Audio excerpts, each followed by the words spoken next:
नमस्कार.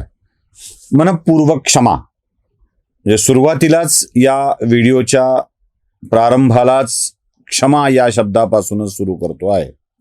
कारण आजच्या व्हिडिओमध्ये जे शब्द तुम्ही ऐकणार आहात ते शब्द तुम्हाला ऐकावे वाटणार नाहीत.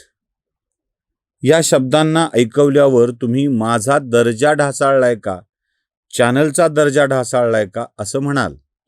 म्हणून सुरुवातीलाच तुमची क्षमा मागतो. आपलं ढासाळलं काहीच नाही आहे, फक्त संघर्ष योद्धा पुन्हा एकदा जागे झालेत हे तुम्हाला मला सांगायचं आहे. आपले जरांगे दादा पुन्हा एकदा आपल्या मूळ स्वभावावर आलेले आहेत आणि अगदी ते धारदार, टोकदार, अजून कसलं दार, ती भाषा वापरायला लागलेले आहेत. त्यांच्या या भाषेमुळे मला एक सल्ला द्यायचा आहे. सर्व हिंदुत्ववाद्यांनो, आपला पार्श्वभाग सांभाळा, कारण त्यात काय काय जाईल याची शक्यता आता दिसते आहे.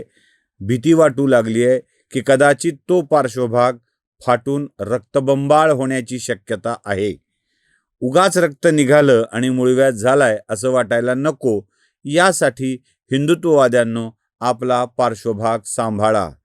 कारण दादांनी एक भला मोठा सल्ला दिला आहे आणि तो सल्ला म्हणजे तुमचं हिंदुत्व तुमच्याच फुलीफुलीत घाला. दादा असे अफलातून आहेत ना, म्हणजे मला कौतुक वाटतं दादांचं. ज्या गोष्टी अंधाऱ्या खोलीत कॅमेरा समोर सुद्धा बोलताना सुद्धा मला थोडासा संकोच वाटतोय. म्हणजे मी आधी क्षमा मागतोय, ती भाषा दादा सहजच वापरू शकतात. सहजच, अगदी बिंदास सहज वापरू शकतात. त्यांना संकोच बिंकोच वाटत नाही. यालाच म्हणतात मोकळेपण, यालाच म्हणतात योद्धा. वार करायचाच आहे ना तर मोकळेपणाने करायचा. दोन तुकडेच झाले पाहिजेत असा करायचा. आणि असं प्रचंड बुद्धिमान, प्रचंड गुणवत्ता, दर्जा असलेलं नेतृत्व लाभलंय, याचा आनंद व्यक्त करावा की काय हा प्रश्न पडतो. म्हणजे दादा आधी चिन्नाटांना फ्रेम होतेच. ह्याच्या आईचा, ह्याच्या माईचा, येतो तुझी बघतो, हे हे हे तर होतच. म्हणजे या मोठ्या प्रभावळीमध्ये आता घाल तुझ्याच या कॅटेगरीत सुद्धा आता नव्या शब्दांची भर पडलेली आहे. आणि या भरीमुळेच आम्हाला दादांचं कौतुक वाटू लागलंय की दादा आता आपल्या मूळ रूपात परत आलेले आहेत. म्हणजे औषधोपचार झाला आहे, गॅलेक्सीतून ते आता उत्तम धडधाकट झालेले आहेत आणि त्यांनी आता आपल्या मूळ स्वभावाला समोर आणलेलं आहे, मूळ गोष्टीला समोर आणलेलं आहे. मुद्दा होता हिंदुत्वाचा. असलं हिंदुत्व असेल तर ते तुमच्याच घाला असं दादा म्हणतायत. ऐका. आमचं आणि मुसलमानाचं भांडण लावून देते हिंदू मुस्लिम. हो, हिंदू आम्ही कट्टर हिंदू आहेत. हा, कट्टर आहेत ते, पण हिंदू आम्ही कधीच बदलणार नाहीत. कडवट हिंदू आहेत, पण छत्रपतीचं हिंदुत्व लागतं आम्हाला. तुमचं नाही. तुमचं तिकडे गांडीत घाला, तुमच्या छत्रपतीचं हिंदुत्व घेऊन चालतोय आम्ही. म्हणजे प्रॉब्लेम कुठे होता या हिंदुत्वाचा, की यांचं हिंदुत्व म्हणे छत्रपतींचं आहे. आणि छत्रपतींचं म्हणजे छत्रपती शिवाजी महाराजांचं नाही, छत्रपतींचं असं म्हणायचं. छत्रपतींचं वेगळं आहे. छत्रपती हे आडनाव आहे आता, जे कोल्हापूरचे राजे वापरतात. छत्रपती शिवाजी महाराजांचं हिंदुत्व असं सांगत ते मुस्लिमांचा अनुनय करणाऱ्याला हिंदुत्व म्हणतात. आणि हे अनुनय करणं म्हणजे काय आहे, तर कुठे कबरी पाडायच्या नसतात, मुसलमानांना सोबत घ्यायचं. एक फोटो पण दाखवतो तुम्हाला मी. त्यांचे कार्यकर्ते मुस्लिमांच्या मोर्चांमध्ये, याच्यामध्ये कशा स्वरूपामध्ये वस्तू वाटप करतायत, त्यांचा फोटो लावला जातोय, काही मंत्र्यांचा फोटो लावला जातोय. दादा आपल्या मूळ रूपात यासाठी आलेत की ज्या तानाजी सावंतांना पैशाचा माज दाखवू नको असं दादा म्हणाले होते. आरतुरे बोलले होते, त्या तानाजी सावंताला म्हणाव तुझ्या पैशाचा माज दाखवू नको, असले लय आले माझ्याकडे, असं दादा बोलले होते. त्याच सावंतांच्या सोबत दादा आता हातात हात घालून दादाचे कार्यकर्ते काम करू लागलेले आहेत.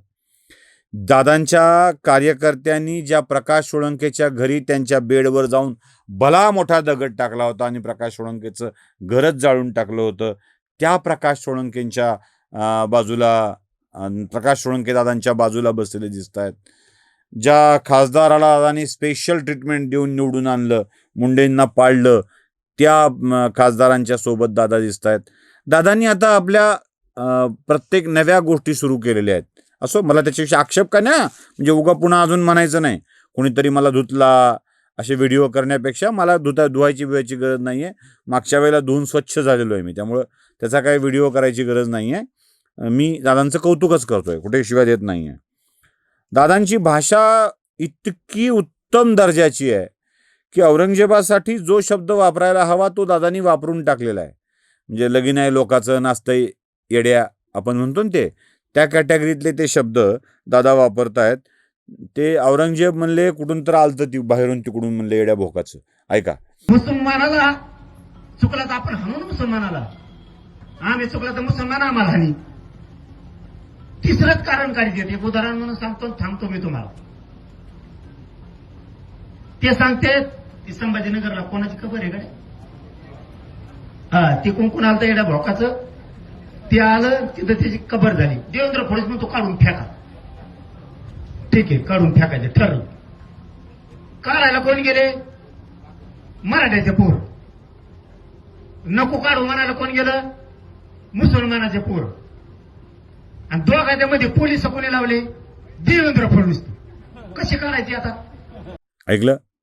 बर, ही कबर पाडायसाठी कोण चाललंय, कोण अडवतंय हे सुद्धा दादा सांगत होते. म्हणजे कबर पाडायला जाणार हिंदूंची पोरं नाही, मराठ्यांची पोरं. दादा हिंदूंची म्हणणार नाहीत, मराठ्यांची पोरं. अगदी परफेक्ट आहे.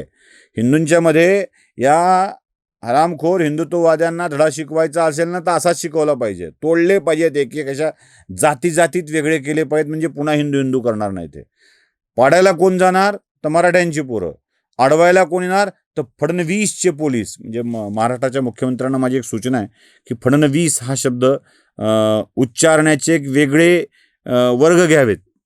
कारण ते कोणतरी ते काय ते शेतकऱ्यांचा कैवारी आहेत बघा मोठे, जे यूट्यूबवर शेतकऱ्यांची बाजू खेळतात. म्हणजे शेतकऱ्यांसाठी ते यूट्यूब खेळतात, फेसबुक खेळतात. लपना पाणी तसं फेसबुक खेळतात. ते एक मोठे नेते आहेत. ते म्हणजे इतके मोठे आहेत की त्यांच्या मोठेपणाच्या पर्यंत पोचणे शक्य नाही. ते मात्र फडणीस असं म्हणतात. ते फडणीस नाही आहे, ते फडणवीस आहे. हे त्यांना आधी सांगायला हवं. ते काय समजत नाही. जाऊ दे, पुन्हा अजून ते बामणी कशा करता, हे बोललं ते बोललं, बामणी कावा सोडा, आम्हाला उच्चारच जमत नाहीत. तर फडणवीसांनी आपलं आडनावच फडणवीस कशाला ठेवावं, यांना आवडतं म्हणून फडणीस ठेवावं. त्यांच्या गंगाधरांना सांगावं लागेल आता की तुम्ही का चूक केली. त्यांच्या वडिलांना सांगावं लागेल तुम्ही का चूक केली बाबा हे असलं आडनाव घेऊन. जमत नाही तर जमत नाही, चला ठीक आहे, हरकत नाही. काही लोकांच्या उच्चारणाचा दोष असतो, त्यामुळे होतो गडबड त्यांच्याकडून बोलण्याची, ते सोडून देऊ आपण. पण फडणवीसच्या पोलिसांनी अडवलं आणि आमच्या पोरांवर केसेस केल्या हेही सांगायला ते गेले नाहीत, कमी केलं नाही त्यांनी. मुळात या केसमध्ये प्राचीन स्मारकांचा कायदा आणला कोण, तो लागू कोण केला, तो कशामुळे ते वाचवावं लागतं, या सगळ्या गोष्टी यथावकाश येत राहतील. पण या सगळ्यामध्ये एक गोष्ट आनंद आम्हाला वाटते, ते म्हणजे दादा आपल्या मूळ पदावर आलेले आहेत.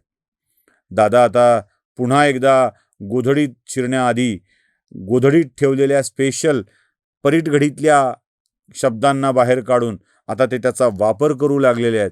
आणि या सगळ्यामध्ये आजारपणामुळे थोडेसे थांबलेले दादा आता आपल्या मूळ शब्द संभार आणि शब्द सामर्थ्यांनी, अजून काय शब्दाच्या फुलोऱ्यांनी, अजून काय शब्द संपत्तीने आता ते धन दसऱ्याचं सोनं लुटावं तसं मुक्तपणे लुटू लागलेले आहेत.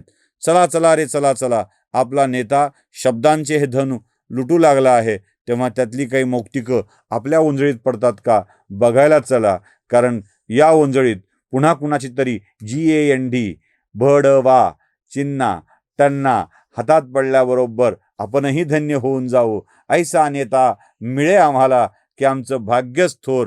आपण सगळे मिळून नाचू गाऊ आनंदाने साजरा करू. नमस्कार. जागृतीचा विधायक बुरुज